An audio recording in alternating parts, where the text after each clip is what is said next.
पुत्रं विशालदेवस्य नित्यमुक्तिप्रदायकं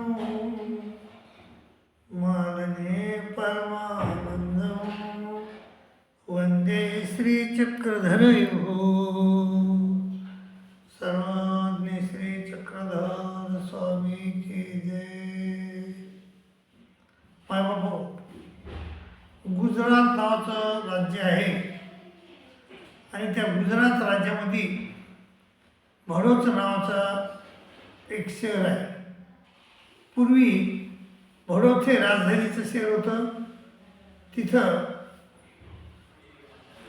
विशालदेव नावाचा राजा राज्य करीत होता आणि त्या विशालदेवाचा पुत्र हरिपालदेव अल्पशा आजारानं वारले आणि त्यांना स्मशानात नेलेले सारणावर ठेवलं. आता त्याला अग्निदाह देणार. एवढ्यात सर्व मंडळीनं त्या विशालदेवाला विनंती केली की शेवटचा पुत्र मग बघा. आणि ज्यावेळेस विशालदेव हरिपालदेवाचं श्रीमुख बघायला गेले त्यावेळेस त्यांना हरिपालदेव जिवंत असल्याची दिसली आणि ते म्हणले की ते मोठा जोरानं ओरडले की पुत्र जे आला, पुत्र जे आला. आणि मग सगळ्या लोकांनी पाहिल्यानंतर खरंच हरिपालदेव हे जिवंत झाले होते आणि त्यांनी श्री चक्रपाणी महाराजांना त्यांच्या शरीरामध्ये प्रवेश केला होता. दवडण्याचा नाही, पतित उठवण्याचा अवतार स्वीकारलेला होता. आणि मग त्यामुळं हरिपालदेव जिवंत झाले आणि मग हरिपालदेवाला वाजत गाजत दरबारात नेलं. बरेच दिवस ते एक मुलगा होईपर्यंत भडोतला राहिले. मुलगा झाल्यानंतर राज्याला वारस देऊन उतराई झाल्यानंतर हरिपालदेवचं मन तिथं रमेना आणि ते राम यात्रेच्या निमित्तानं तिथून निघाले. रुद्रपूरला आले. श्री वंदप्रभू महाराजांची भेट झाली. पर आणि अवनिदेचा स्वीकार केला त्यांनी आणि श्री चक्रधर हे नाम स्वीकारलं.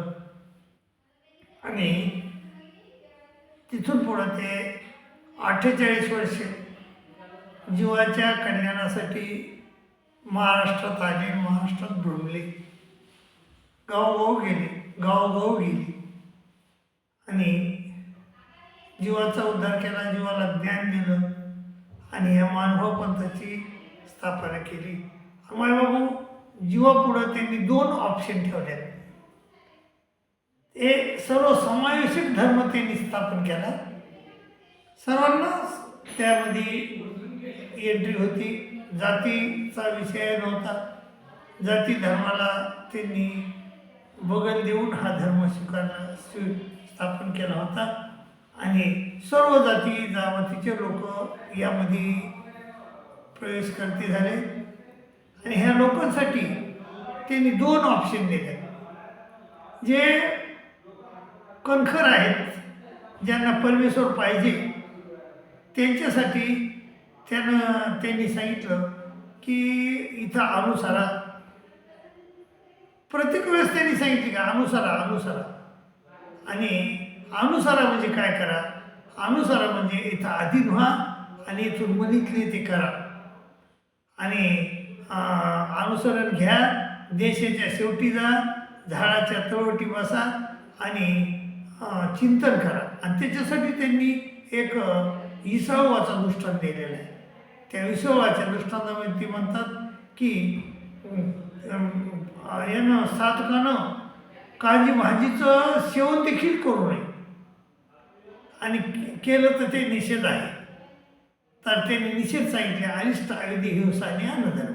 तर अविधी अनिष्ट म्हणजे भिक्षा भोजनाव्यतिरिक्त काळजी भाजीचं सेवन बी करायचं नाही आणि देशाच्या शेवटी जायचं, झाडाच्या तळवटी बसायचं आणि परमेश्वराचं चिंतन करत आपलं म्हणजे जीवन कडीला लावायचं.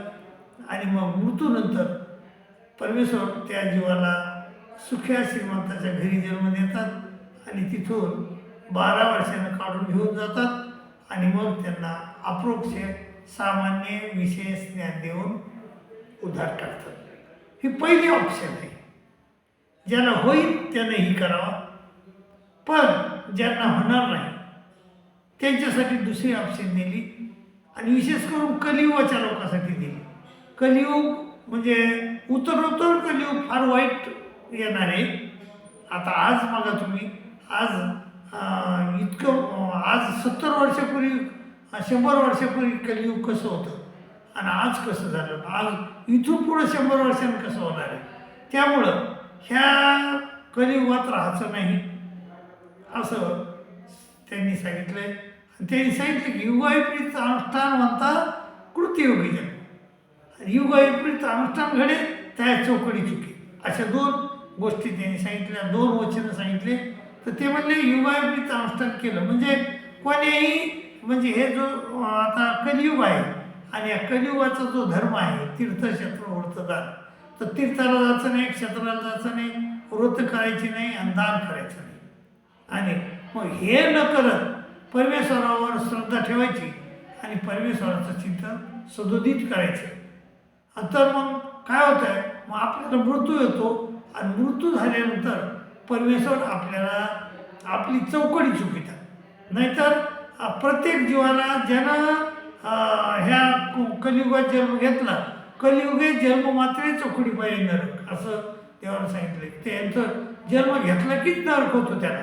त्यामुळं नरकाला नरक ते चुकतो त्यानं, म्हणजे ती युगाविपरीत अनुष्ठान केल्यानं म्हणजे चौकडी चुके. आणि दुसरी गोष्ट मग आता युगाविपरीत अनुष्ठान म्हणता पुन्हा हे कलियुगात जन्म नाही, त्याला पुन्हा मग कृतियुगात जन्म आणि तोपर्यंत त्याला अवळ्यात ठेवतात आणि मग कृतियुग आल्यानंतर त्याला पुन्हा कृतियुगामध्ये जन्म देतात आणि तिथं ते कृतियुग अत्यंत चांगलं असते. तिथं कृतियुगामध्ये आपल्याला अष्टस्वभाव नाहीत, मळमूत्र शीत उष्ण भयनिद्रा सुद्धा पिपाशा ह्या कोणतीही गोष्ट नाही. आणि पुन्हा तिथं कोणी मरत नाही, त्या युगामध्ये कोणी रडत नाही, असं ते छान युग आहे. आणि 1,00,000 वर्ष आयुष्य. मग तिथं मात्र आपण आणि इथं जर अभ्यास केला तर तो अभ्यास पुन्हा आपल्याला तिथं आठवतो आणि आपण पुन्हा अभ्यासाला लागतो, पुन्हा आपण जास्त अभ्यास करतो आणि आपलं भलं करून घेतो. म्हणून आपल्याला कृतियुगामध्ये मग आपल्याला म्हणून साधकानं दोन्हीपैकी कोणतंही एक गोष्ट करावं. पहिली गोष्ट तर अनुसरण घ्यावं आणि ह्या झमेल्यातून ह्या संसाराच्या दुःखातून निपटून जावं. नाही ते नाही झालं तर दुसरी गोष्ट काय करावी मग, तर आपण युगाविपरीत अनुष्ठान करायचं आणि ह्या कलियुगामध्ये पुन्हा जन्म मागायचा नाही देवाला आणि मग कृतियुगात जन्म घ्यायचा आणि तिथं मात्र चिंतन करून आपलं परमेश्वराची प्राप्ती करून घ्यायची. भाऊ हे 2 ऑप्शन आहेत. ह्या 2 पैकी तुम्हाला जो ऑप्शन करता येईल तो करा आणि आपलं भलं करून घ्या अशी मी तुम्हाला नम्र विनंती करतो आणि इथंच थांबतो. दंडोत प्रणाम, दंडोत प्रणाम, दंडोत.